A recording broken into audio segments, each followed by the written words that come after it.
Sahabat YKB, jumpa kembali dalam acara Krida Bagimu Negeri, kerjasama antara Yayasan Komunikasi Bersama dengan Universitas Kristen Krida Wacana.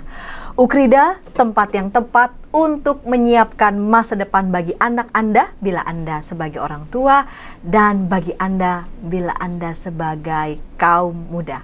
Acara ini mengangkat aneka persoalan yang kita hadapi sehari-hari dengan melihatnya dari berbagai perspektif seperti keilmuan kesehatan, psikologi, ekonomi, sosial, dan tentu saja perspektif iman Kristen. Dan pada acara kali ini kita mengambil tema Stop Bullying. Bersama dengan kita sudah hadir Ibu Pinkan Margareta, MPSI Psikolog. Selamat datang di studio Ibu Margaret. Saya panggil Ibu Margaret ya. Ibu Pinkan aja. Oh, Ibu Pinkan. Oke, ya. Ibu Pinkan. Yes, Ibu Pinkan Santi. ini sebagai dosen Di Fakultas Psikologi Ukrida, psikolog remaja dan keluarga juga, Ibu. Psikolog remaja dan keluarga. Baik. Ibu Pinkan, kita mengambil tema Stop Bullying. Ya, Stop Bullying. Ini makin kesini nih makin mengemuka tema tentang bullying ya, entah itu lewat seminar-seminar ataupun juga lewat film-film begitu ya. Nah, tema ini mengemuka pasti berangkat dari realitas bullying yang makin urgent rasanya ya. Ibu Pinkan, bolehkah memberikan semacam penjelasan ya? Apa sih yang dimaksud dengan bullying atau perundungan? Apa bedanya dengan melakukan kekerasan? Adakah yang spesifik begitu ya dari tindakan bullying atau perundungan ini? Ya, Bu Santi, orang sering menggunakannya berganti-gantian ya. Kadang-kadang kita kayaknya sudah familiar, aku dibully nih, gitu ya kan. Nah, bullying sebetulnya ada 3 ciri khasnya, Bu Santi. Jadi yang pertama memang itu adalah perilaku kekerasan. Agresi itu artinya kita punya keinginan menyakiti. Punya keinginan untuk jadi menyakiti. ada niat menyakiti. Agak beda sama kalau tidak sengaja ya. Kalau ini memang ada niat menyakiti, perilaku agresif itu kita punya niat menyakiti dengan sengaja. Nah, bentuknya itu bisa verbal, fisik. Nah, itu nanti macam-macam ya, bisa verbal, fisik, bisa sosial, itu tipe-tipenya, bisa juga cyber karena sekarang ada dunia internet. So, satu, ada intensi untuk menyakiti orang lain. Ada intensi untuk menyakiti orang lain, entah itu verbal, fisik, cyber ya, dan lain-lainnya. Yang kedua, bullying akan terjadi ketika ada ketidakseimbangan power, kekuatan. Ketidakseimbangan power. Bisa power fisik, dalam arti misalnya saya badannya lebih gede gitu ya. Terus ini biasa terjadi di anak-anak ya. Terus yang dibully itu biasanya yang badannya kecil gitu kan. Atau mungkin yang secara fisik berbeda banget. Misalnya satu lingkungan di mana dia tuh suku tertentu, lalu dia beda minoritas. Nah, itu ada perbedaan power. Jadi bisa mulai dari power fisik, power sosial. Misalnya anak populer sama anak yang agak nggak populer kalau di konteks sekolah gitu ya. Lalu juga bisa juga perbedaan ekonomi. Nah, jadi intinya ketika ada satu gap, ada satu perbedaan power. Nah, powernya silahkan diisi power apapun, atau ketika bullying di tempat kerja, perbedaan power ada di mana? Ketika jabatan lebih tinggi kan? Nah, itu kan ada perbedaan power. Jadi, ada keinginan menyakiti, ada perbedaan power. Yang ketiga, dilakukan berulang kali. Dilakukan berulang kali, karena memang ada niat begitu ya, intensi. Betul. Nah, sementara kalau misalnya kejadian satu kali nih gitu, ada agresi verbal, tapi setelah itu tidak berulang, ya kan kita nggak bisa golongkan itu sebagai bullying. Jadi 3 hal itu yang dibatasi ya, dilakukan pembatasan. Kata bullying ini kan muncul pertama kali oleh seorang psikolog Skandinavia bernama Olweus ya, di sekitar tahun 70-an. Jadi dialah yang kalau secara akademik akhirnya membuat kita punya batasan. Ini loh bedanya bullying dengan kekerasan biasa. 3 hal tadi, Bu. Ya, ada intensi. Untuk menyakiti. Perbedaan power. Lalu Lakukan berulang kali. Iya. Ini kita lihat dari perbedaan power. Bukankah dalam hidup kita begitu ya, power yang disebut perbedaan ya jangan dulu disebut power begitu ya. Ya. Perbedaan itu kan macam-macam begitu Betul. ya. Tetapi entah mengapa begitu ya manusia lalu kemudian memberikan semacam apa ya, kalau punya fisik tertentu lalu kemudian kamu dianggap powermu lebih, Yes. begitu ya. Kalau kamu berada di tempat orang yang tidak sama denganmu begitu ya, apalagi kalau kamu cuma sendiri gitu ya, berarti kamu memasuki Lemah. dianggap lemah begitu. Cara berpikir seperti ini, cara berlaku seperti ini kan sudah lama ya. Ya. Sudah lama. Dan itu manusiawi. Iya, iya. Fakta bahwa kita berbeda. Ya.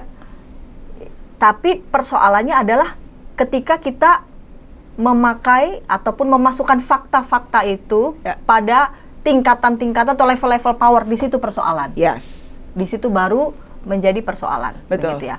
Tapi kan ada yang mengatakan begitu ya, karena memang ini bagian dari realitas ya, bahwa dari sananya seolah-olah golongan tertentu dianggap punya power. Ya memang ini realitasnya, ya sudahlah ya, kita terima saja. Toh juga kapan waktu kamu bisa menangkan begitu ya kompetisi, lalu kemudian udahlah jangan terlalu diambil hati, kamu nanti terlalu baperan begitu ya. Dunia ini memang seperti itu.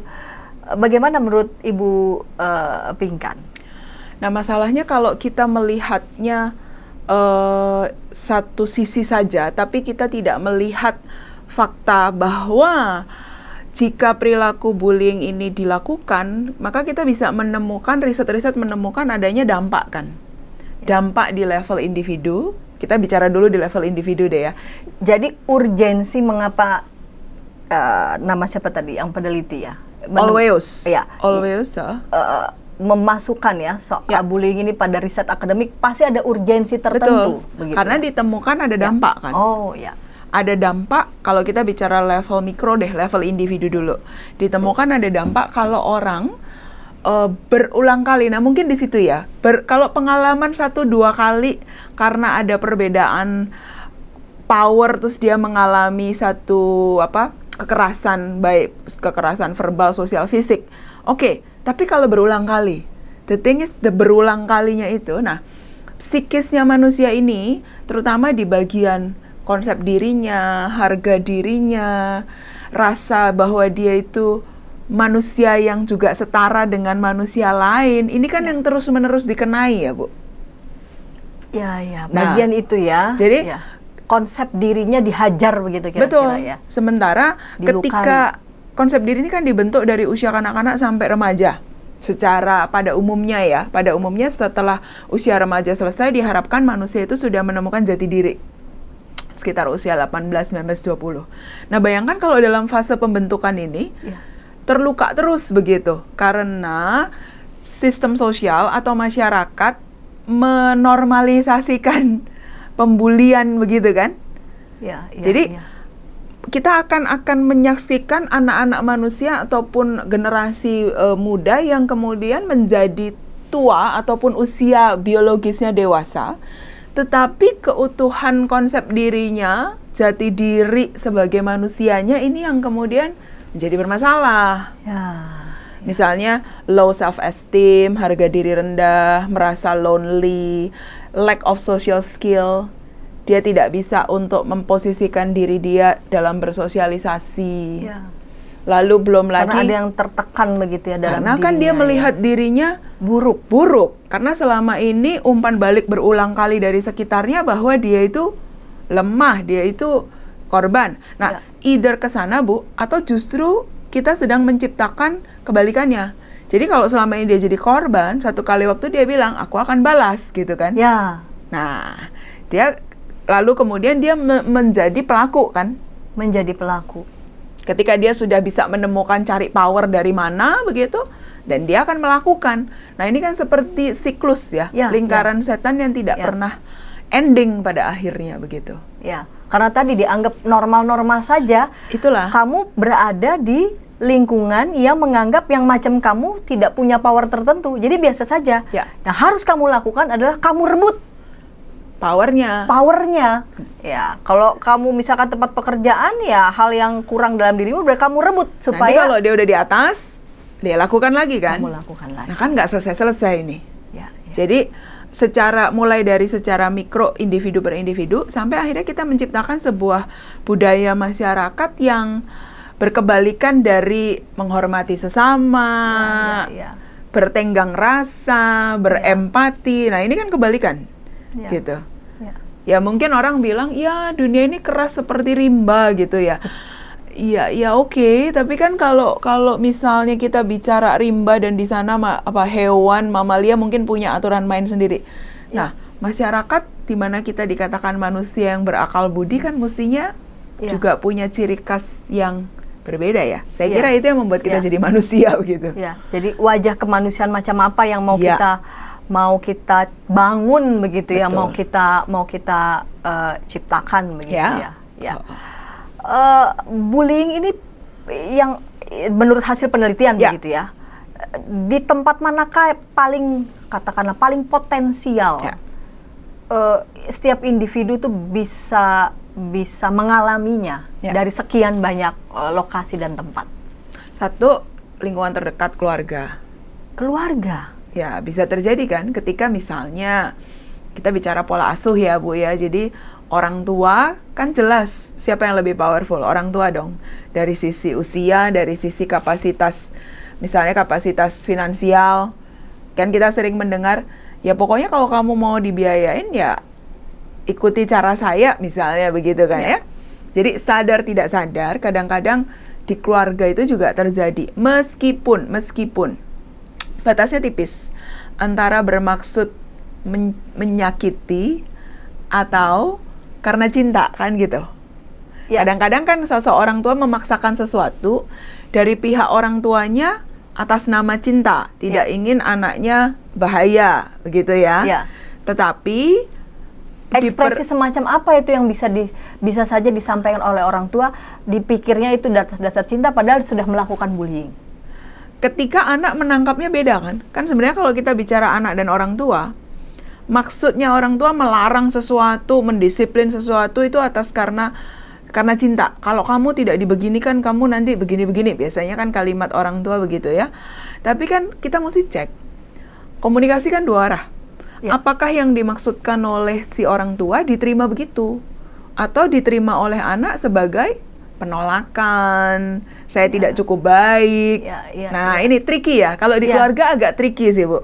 Agak batasnya tricky. Tidak tegas begitu ya. Ya, justru karena relasi hubungan darah ini kan dalam ya.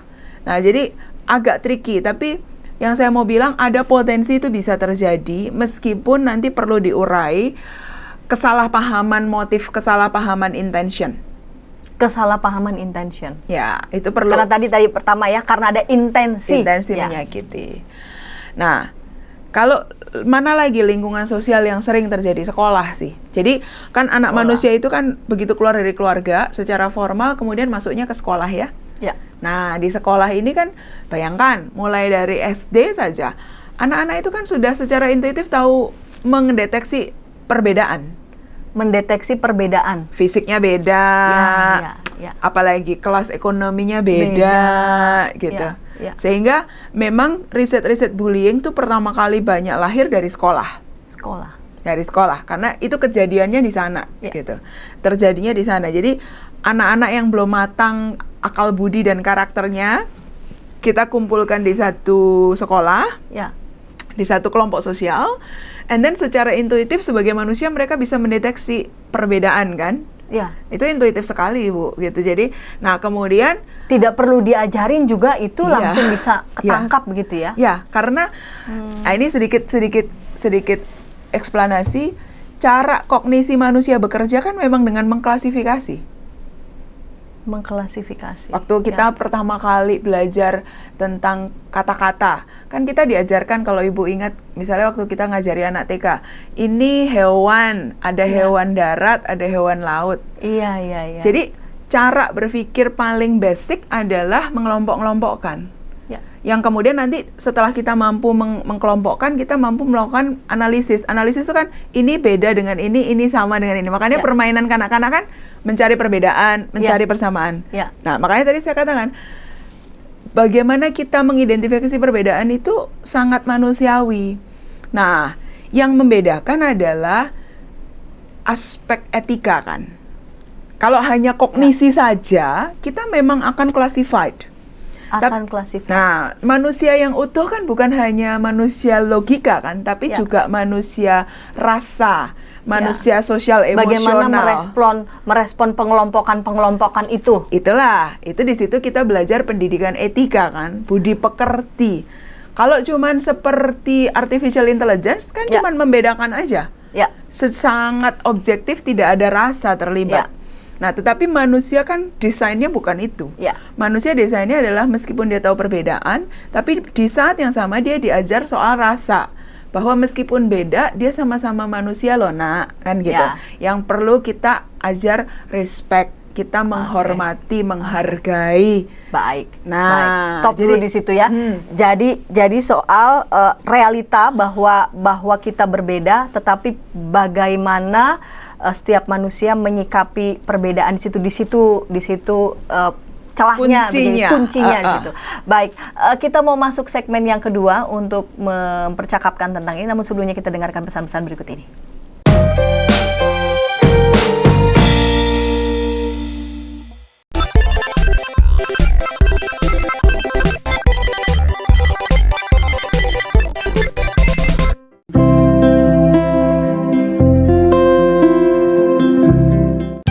Sahabat, mari dukung pelayanan dan pekabaran Injil melalui YKB dengan membagikan link acara ini kepada sebanyak mungkin orang.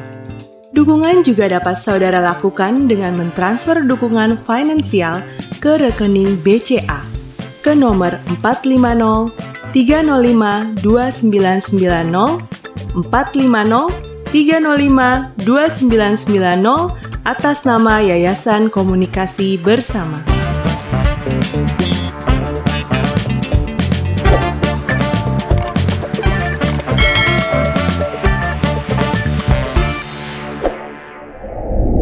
Sahabat YKB, senang masih bersama dengan kami dalam acara Krida Bagimu Negeri. Kita mengambil tema Stop Bullying. Bersama dengan kita telah hadir di studio Ibu Pinkan Margareta, MPSI Psikolog.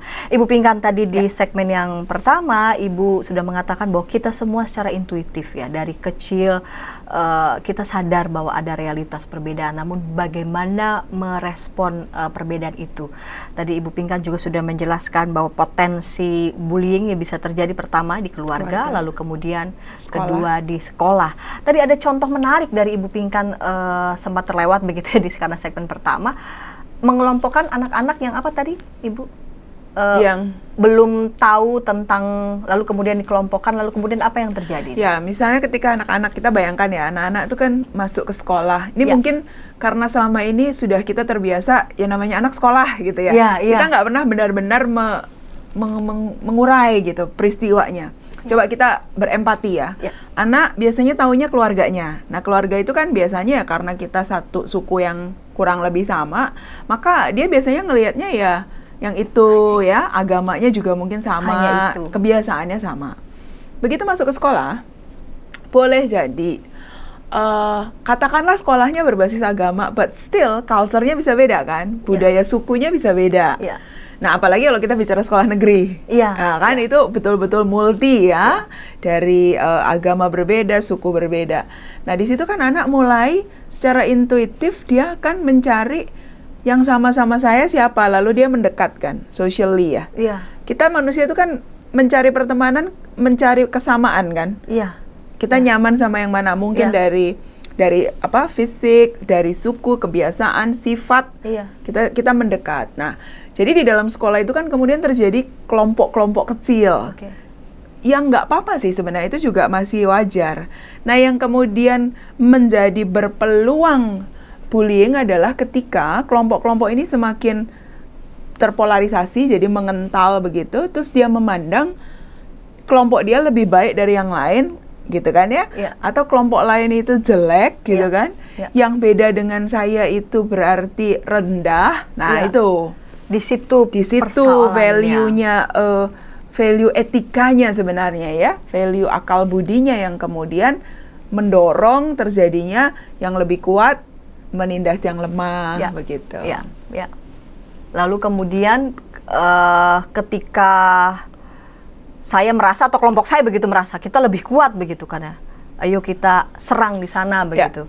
Jadi ada keinginan untuk menindas mereka begitu. Lalu kemudian bullying itu terjadi. Yang ketiga, di tempat mana potensi bullying itu bisa terjadi? Sangat bisa terjadi. Potensi banyak sekarang itu karena kita juga hidupnya di dua dunia sekarang, di dunia fisik dan dunia virtual.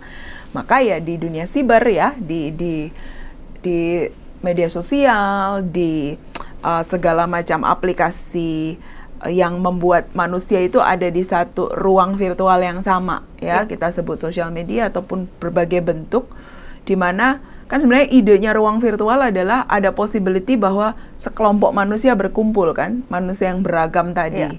Nah, balik lagi secara intuitif kita akan mencari grouping kita gitu.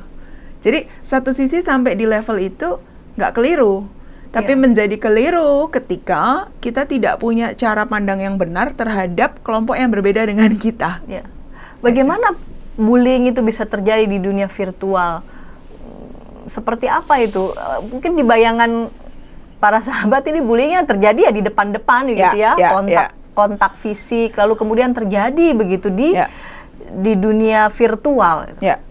Dunia virtual bisa terjadi dengan model-model misalnya dari hal paling sederhana ya, misalnya memposting suatu berita hoax tentang seseorang.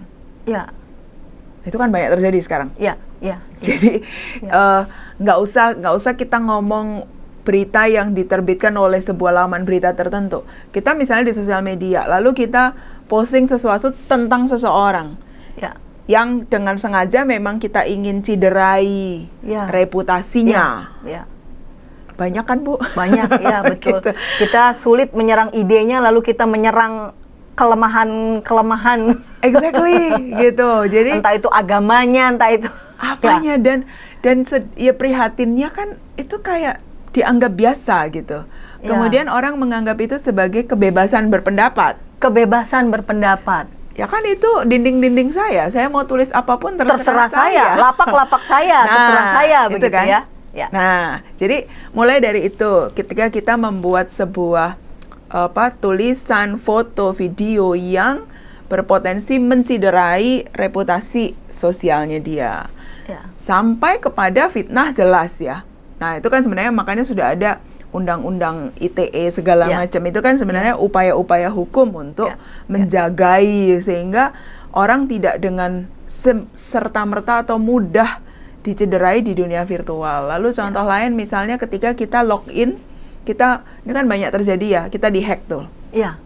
Kita dihack, kan berarti tujuannya jahat. Kita dihack mulai dari yang WA-nya lah apa segala macam dihack, kemudian pakai untuk menjelekkan atau untuk meminjam uang atau apa segala macam. Nah, jadi banyak terjadi sebetulnya. So, ada pihak yang balik lagi ke definisi bullying, lemah ya powernya, Bu. Misalnya dia agak gaptek, jadi dia nggak bisa jagai dia punya bingung dia begitu ya. Dia lagi buka safety. Lalu kemudian dia lupa mengunci, lalu kemudian kebetulan ada temennya, dia iseng begitu lah, kemudian dia pakai. Ya siapa suruh kamu gitu ya. Nah itu. Jadi kan sebetulnya terjadi ya, jadi perbedaan power. Halus sekali kalau begitu bisa terjadi ya, bullying ya. Jadi dari tadi ruang fisik, ruang virtual juga bisa terjadi. Nah, the thing about ruang virtual, Bu Santi, jejak digital kan nggak pernah hilang. Itu satu. Dua, kalau misalnya saya membuli Ibu di ranah sekolah kita gitu, kita sama-sama temenan sekolah, yang tahu kan paling satu sekolah. Ya, coba kita bayangkan kalau virtual, itu bola liar kan? Kita tidak pernah tahu, katakan sudah di take down, sepersekian menit sebelum di take down, kita nggak pernah tahu siapa yang sudah mengakses kan? Gitu. Jadi itu yang mengerikan ya di dunia cyber. Di dunia cyber itu sangat tidak terkontrol kan? Gitu. Sehingga ya kembali lagi, makanya rasa etika itu yang kemudian kita perlu pupuk ya, supaya orang nggak cuman, ya kan ini lapak saya, suka-suka saya. Nah itu. Kita kembali pada penyebab ya supaya kita Ya. bisa mendalami apa penyebab terjadi bullying. Tadi kan Ibu fakta bahwa itu perbedaan, oke, lalu kemudian bagaimana menyikapinya, lalu ada unsur apa Penyebab, sehingga bullying itu semacam terlanggengkan begitu, terjadi begitu saja. Ada aspek apa lagi? Satu, ini mata rantai. Jadi klasik ya, korban menjadi pelaku. Itu klasik kan, Ya. kayak fenomena itu terjadi. Jadi ketika orang yang misalnya kalau kayak dunia virtual gitu, misalnya kita lihat contoh-contoh orang-orang yang kemudian memutuskan untuk ngehack gitu dan sebagainya. Boleh jadi dia adalah korban juga dari satu. Ya. Kita tidak tahu ya, mungkin korbannya bukan dalam hal teknologi, tapi misalnya dia besar dengan sebuah konsep diri yang buruk karena apa? Nah, ini korban menjadi pelaku. Nah, makanya kenapa kita perlu stop tuh supaya mata rantainya nggak jalan terus. Ya. Lalu kedua, karena ada pihak ketiga, jadi selain pelaku korban ada pihak ketiga, Nah, namanya tuh kalau istilah dalam teorinya bystander atau saksi. Saksi. Orang-orang yang sebetulnya melihat, tetapi cuek, pasif, atau malah ikut bertepuk tangan atas itu. Cuek, pasif. Bisa mulai dari nggak peduli, toh itu bukan nggak ada urusannya sama saya. Nggak ada urusan sama saya. Atau sampai kepada yang ikut jadi menyiram bensin kepada api begitu kan ya, ikut mentepuk tangan, bersorak. Begitu, kalau kita lihat chat-chatnya netizen itu kan, kita bisa lihat ya tuh dinamikanya ya, gitu semakin viral. Gitu. Tidak apa-apa, tidak masalah begitu, jangan baperan begitu kira-kira. Gitu kan, komentar-komentar. Jadi kita perlu melihat bahwa sebenarnya Bu, kelompok yang lebih banyak ini kan sebenarnya bystander ini, saksi. Kalau pelaku dan korban ini kan mungkin jumlahnya lebih kecil ya. Tapi bagaimana kita sebagai masyarakat yang mungkin tidak langsung terkenai, yang justru juga mungkin ikut menyoraki gitu. Ini sebenarnya yang perlu dibangun awareness-nya. Jadi penyebabnya karena kalau saya pinjam istilahnya Martin Luther King, tragedi yang sebenarnya adalah orang baik yang berdiam diri. Orang baik yang berdiam diri. Kamu tahu tapi kamu tidak berbuat apa-apa. Tidak melakukan apa-apa. So that's the tragedy. Itu salah satu Martin Luther King dalam perjuangannya itu menyatakan sebenarnya yang lebih tragic itu bukanlah rasis yang dilakukan oleh pelaku dan korban, tapi orang lain, orang baik, good people yang do nothing, yang silence. That's the word. So the silence of the good people. Jadi gitu. Seolah-olah hal-hal seperti itu jadi dianggap biasa saja. Baik-baik saja. Either biasa saja, dibolehkan, atau jadi tidak ada sanksi sosial kan Bu? Betul. Malah disemangati untuk itu dilakukan. Nah itu dia. Apa yang terjadi begitu dengan hal seperti itu kemudian semacam nggak apa-apa kita bersorak-sorak, ini hal yang biasa aja, kamu terlalu baper. Apakah kekurangan guidance begitu ya?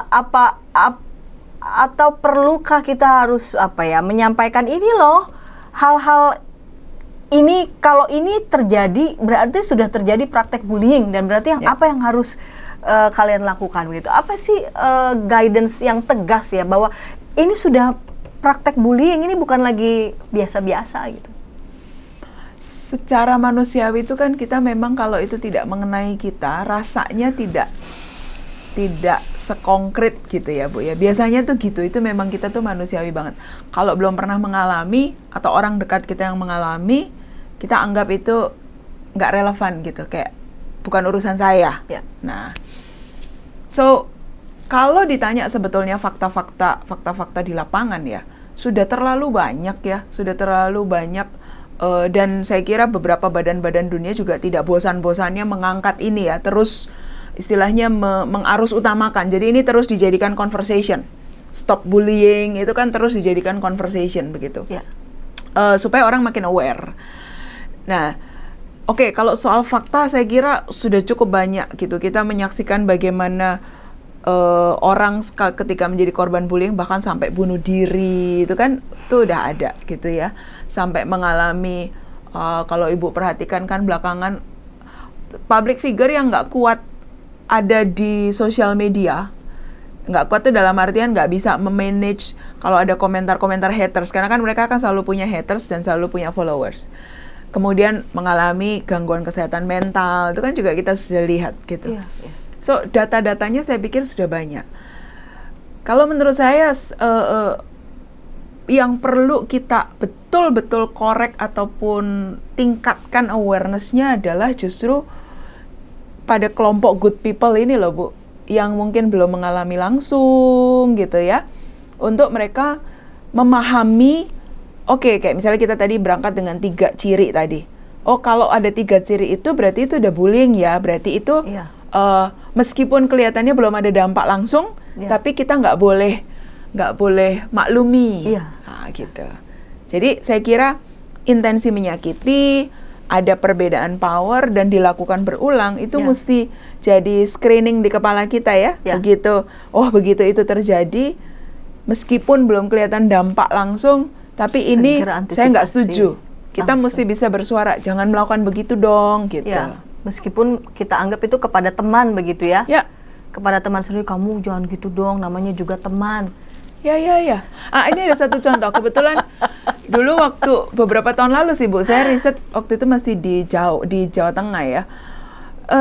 Name calling, jadi menjuluki orang Bu. Misalnya Bu Santi saya beri sebuah julukan. Itu kan Ibu tahu ya? Ada. Dan kadang-kadang orang bilang gini, itu bukan bullying. Ya itu justru adalah cara kami menyayangi dia. Oke. Itu data hasil risetnya tuh waktu itu di daerah Jawa Tengah bilang orang tidak mempersepsikan itu sebagai bullying.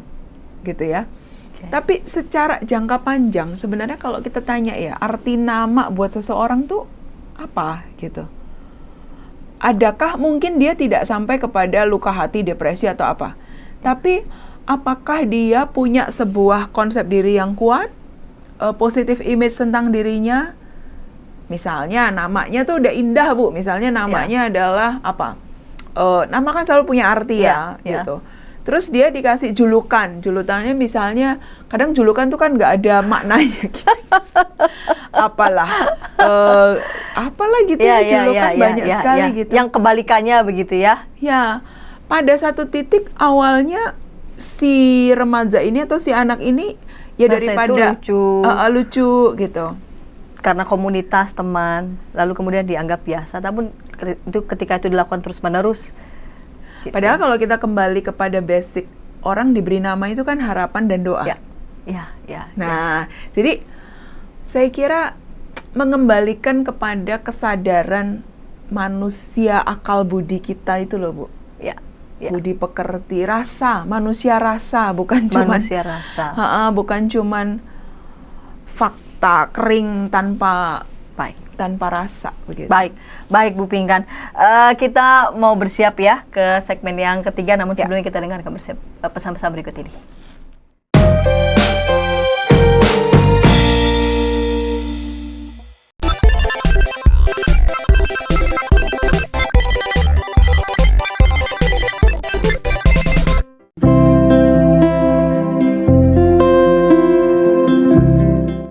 Sahabat, mari dukung pelayanan dan pekabaran Injil melalui YKB dengan membagikan link acara ini kepada sebanyak mungkin orang.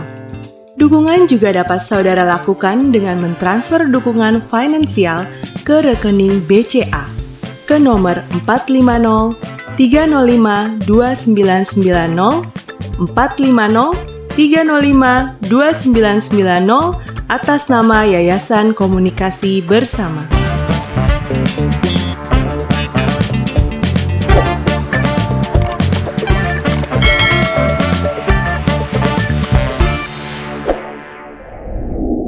Sahabat YKB senang masih bersama dengan kami dalam acara Krida Bagimu Negeri, dan pada episode kali ini kita mengambil tema Stop Bullying. Bersama saya pemandu percakapan Santiani Manurung dan narasumber kita Ibu Pinkan Margareta. Ibu Pinkan, kalau begitu bagaimana cara kita mengatasi perundungan sehingga tindakan bullying atau perundungan ini makin lama makin minim terjadi dan kita sungguh-sungguh bisa disadarkan begitu? Baik, Bu. Yang pertama, bagi individu yang mengalami, jadi kalau ada orang yang mengalami, setelah tadi mendengar ada 3 ciri tadi ya, Bu ya. Ya. Kalau dia merasa tersakiti, dia merasa powernya lebih lemah, lalu juga dia merasa itu berulang kali terjadi, jangan diam, jangan menyimpan sendiri. Nah, ini yang penting. Jangan merasa bahwa itu salah dia. Karena korban itu bisa merasa saya patut diperlakukan seperti ini karena memang salah saya. Mungkin karena badannya memang kecil atau memang dia lebih bodoh, memang dia tidak mengerti, memang minoritas atau sering melakukan kesalahan dalam pekerjaan. Saya bawahan gitu ya. Nah, jadi jangan, karena bagi yang mengalami Anda itu juga manusia gitu, dan tidak ada satu manusia pun yang patut ditindas ya, dirundung seperti itu. Karena itu semua. Ya, jadi cari pertolongan kepada orang yang Anda tahu Anda bisa percaya. Dan mungkin kalau posisinya Anda powernya sekarang lemah, tentu harus mencari orang yang lebih punya power. Nah, kalau kita bicara anak, tentu orang tua begitu ya, Bu ya. Ya. Atau guru misalnya. Kalau di lingkungan kerja, unit yang lebih objektif misalnya HR. Biasanya di lingkungan kerja, bagian human resource itu kan juga menyediakan ruang kalau ada pengaduan, ada keluhan begitu. Ya. Jadi lihat di dalam social systemnya kemana Anda bisa mencari pertolongan. Nah, kalau kita lihat secara virtual, adanya undang-undang ITE kan melindungi kita. Ya kan, jadi jangan diam, itu yang pertama. Nah, kemudian kalau secara sosial, nah ini PR kita bersama, mungkin kita tidak mengalami gitu. Tetapi tadi jangan kita menjadi orang baik yang diam. Jangan menjadi orang baik yang diam. Jangan kita merasa, ya itu bukan urusan saya gitu ya. Jadi hendaknya kita juga mau untuk mengedukasi lewat sikap kita, lewat perbuatan kita. Misalnya kita melihat seseorang sedang dibully gitu ya di sosial media, kita punya pilihan, ikut pansos, ikut terkenal dengan berkomentar, atau kita merasa oke, saya nggak perlu komen, terus orang-orang terdekat saya juga saya edukasi, udahlah nggak usah ikut komen, nanti kan makin viral gitu ya. Misalnya kita bilang gitu, nggak usah share-share juga, kan kita nggak tahu itu aslinya seperti apa gitu. Kelihatannya diam, tapi kan sebenarnya enggak, karena at least untuk circle terkecil kita mencoba mengedukasi. Hal itu belum jelas, kita nggak usah komentar dulu, misalnya gitu. Jadi secara masyarakat, ayo tetap ambil bagian untuk tidak berdiam diri ketika di mata kita, di depan kita terjadi hal itu. Gitu. Jadi kita melakukan suatu, seringkali mungkin juga kita harus membantu. Kalau kita lihat korban nih, nah sejauh apa kita bisa membantu. Nah, yang ketiga, kalau kita bicara sistem ya, sistem betul. Secara sistem. Nah, sudah ada, kalau misalnya kita bicara keluarga, kan kita tadi sudah mempercakapkan bahwa boleh jadi meskipun mestinya enggak, perundungan terjadi di keluarga. Jika itu terjadi, maka kan ada komisi perlindungan anak, ada di setiap kantor polisi itu juga ada bagian pengaduan untuk wanita dan anak. Kenapa perempuan dan anak? Karena lemah kan, Bu. Dalam masyarakat patriarki, perempuan dan anak itu ada di posisi yang lemah. Oke. Jadi kita perlu aware adanya sistem-sistem itu, dan kita tahu kemana harus mengadu gitu ya, kemana harus mengadu. Kalau di level sekolah, misalnya yang mendengar ini ada yang guru atau kepala sekolah atau pengurus yayasan, maka ciptakanlah satu mekanisme di dalam sekolah itu agar anak bisa mengadu ya, ketika baik dia jadi korban ataupun dia jadi saksi, dia tahu kepada siapa dia harus menyampaikan, dan aduannya ini akan dikelola dengan baik, bukan malah jadi bumerang balik ke dia. Kadang mungkin itu yang menjadi kekhawatiran ya, orang-orang yang menjadi saksi, nanti kalau saya laporkan, malah ini jadi bumerang untuknya. Itu banyak terjadi. Karena si sistem sekolah ataupun institusi pendidikannya belum punya mekanisme yang cerdas ya, Bu ya. Jadi misalnya nih, Bu, kalau saya korban, terus saya ngadu ke Ibu nih, Ibu misalnya guru BK. Oh, pelakunya si A gitu. Terus terus ibu langsung panggil si A gitu. Ya kan kena lagi saya nanti kan. Ya, supaya jelas sekalian gitu depan. Ya, seringkali pisah-pisah. penanganannya itu kalau kita bicara bullying tuh nggak sederhana itu. Karena kita mesti cukup cermat memetakan ini anak apa, peristiwanya apa, skema sosialnya apa, kenapa dia yang kemudian seakan-akan dipilih oleh teman-temannya untuk dibully gitu. Misalnya kita ambil contoh biar gampang. Misalnya dia dibully karena dia suku yang berbeda lah, gitu ya, agama yang berbeda. Maka boleh jadi penanganannya itu nggak langsung kita men-scores atau memarahi yang pelaku, nggak langsung ke situ. Tapi kita menyadari bahwa rupanya murid-murid di sekolah saya ini masih perlu diedukasi mengenai menghormati suku yang berbeda. Nah, kita justru ciptakan sebuah intervensi bukan semata-mata untuk korban dan pelaku, tapi suatu intervensi kultur, exactly. Cara berpikir, nilai yang mereka hayati. Exactly. Jadi penanganannya itu kadang-kadang tidak seperti yang ini pelaku ini korban. Nah, itu orang seringnya begitu gitu. Padahal kalau di satu komunitas, baik itu sekolah, kantor, ataupun negara, kita membangun sebuah kultur yang menghargai perbedaan, bertenggang rasa, it's okay to be different, yang penting ada batas masing-masing. Itu sih secara sistemik ya Bu ya. Secara sistemik. Demikian juga kalau kita bicara dunia virtual, tidak habis-habisnya PR kita mengedukasi bagaimana etika sikap perilaku netizen gitu istilahnya ya Bu. Itu penting. Mestinya dididik begitu ya. Ada sebutannya tuh digital literacy ya. Jadi melek digital supaya kita tidak seakan-akan seperti culture shock ya. Kita sekarang ini kan masih gegar budaya ya Bu ya di dunia virtual. Iya, gegar budaya atau norak gitu. Nah itu gitu. Jadi ini memang masih sebagaimana kita tuh bisa beretika ketika hidup sehari-hari, maka sebaiknya kita juga mengajarkan etika di dunia virtual. Maklum sih kalau masih norak ya Bu ya, orang baru soalnya gitu. Tapi ini jadi PR. Memotret orang di mana saja, lalu kemudian langsung posting tanpa gitu ya. Bertanya. Tanpa bertanya, dia berkeberatan atau tidak, nggak apa-apa, memang teman sehari-hari memang seperti itu. Exactly. Ya sehari-hari berdua, tapi begitu kamu sudah posting dan semua melihat, itu menjadi beda urusannya ya. Jadi masuk ke dunia digital, maka kamu harus tahu membayangkan apa konsekuensi yang akan terjadi dari mulai hulu sampai ke hilir. Masih PR kan Bu? Ini masih PR kan maksudnya? Iya. Tapi ya nggak apa-apa lah, toh kesadarannya mulai ada. Jadi makanya kalau kita bicara how to, ya mulai dari level mikro sampai makro kita kerjakan lah bersama-sama. Supaya bullying ini atau perundungan ini tidak dinormalisasi begitu ya. Begitu. Lalu bagaimana mengencourage ya atau memberdayakan katakanlah para korban yang sudah katakanlah tersakiti, tercederai, sehingga karena itu mereka jadi tidak mau sekolah, lalu kemudian menghilang begitu dalam tanda petik dari dunia media sosial, tidak mau lagi aktif dalam pekerjaan dan sebagainya begitu.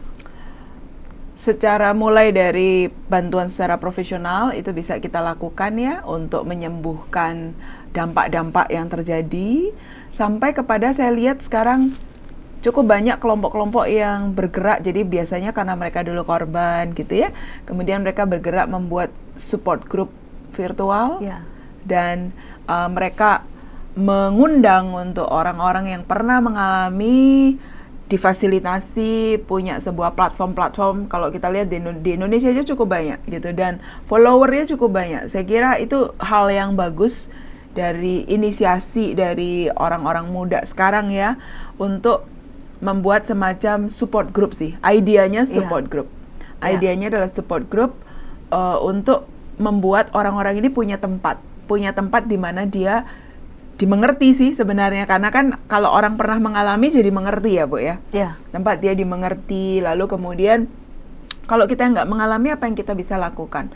Ya kita kita mempercakapkan ya Bu ya, kayak seperti yang kita lakukan hari ini. Kita menjadikan tema-tema tentang apa itu bullying, kenapa itu tidak boleh, kita percakapkan, kita edukasikan kepada circle kita gitu. Ya. Yang kita anggap itu kayaknya biasa, kayaknya normal saja, tapi ada konsekuensi besar begitu. Hopefully dengan setelah mendengar ini begitu ya, tidak lagi menormalkan gitu Bu. Ya, atau pada orang tua mungkin ya ada yang dipanggil biasa saja lah, jangan terlalu berlebihan, entah itu orang tua dari anak yang menjadi pelaku begitu ya. Ya. Karena mungkin anak itu juga melihat praktek seperti itu terjadi. Karena dia ditekan, ditindas di rumah, lalu kan di tempat lain, kelompok sosial lain dia yang menindas kan. Dia yang menindas. Jadi ya mekanisme seperti itulah Bu. Terus terjadi.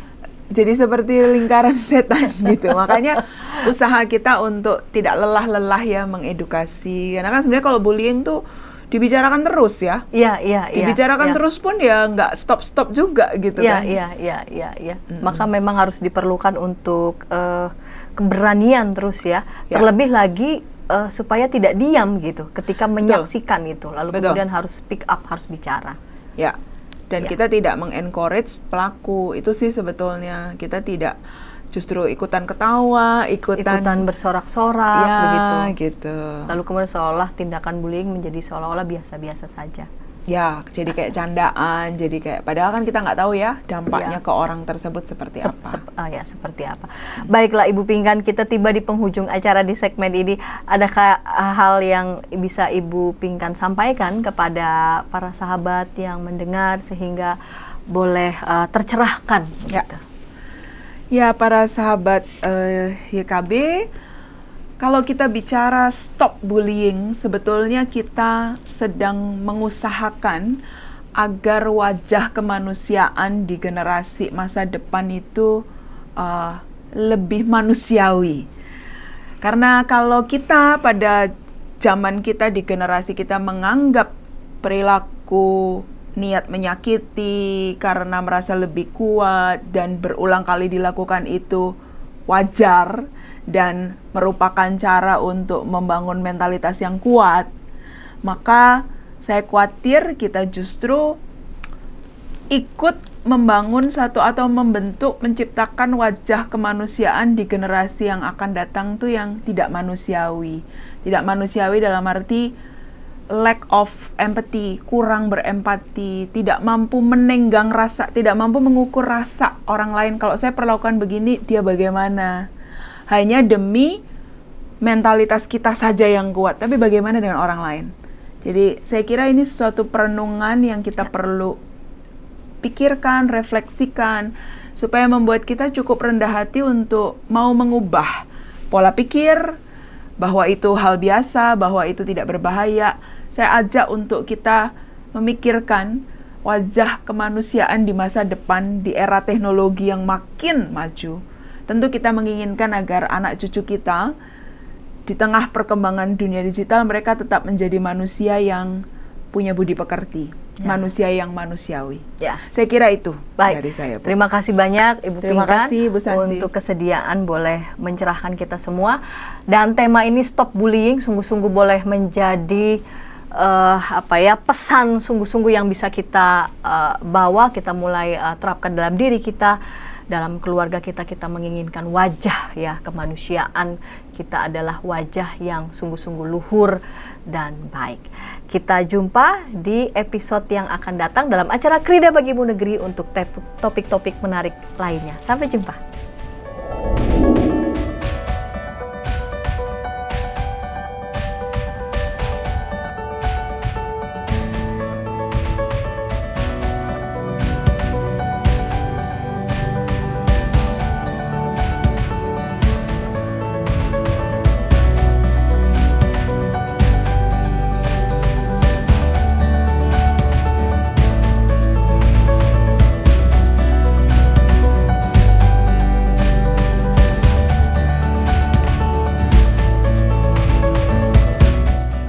Sahabat, mari dukung pelayanan dan pekabaran Injil melalui YKB dengan membagikan link acara ini kepada sebanyak mungkin orang.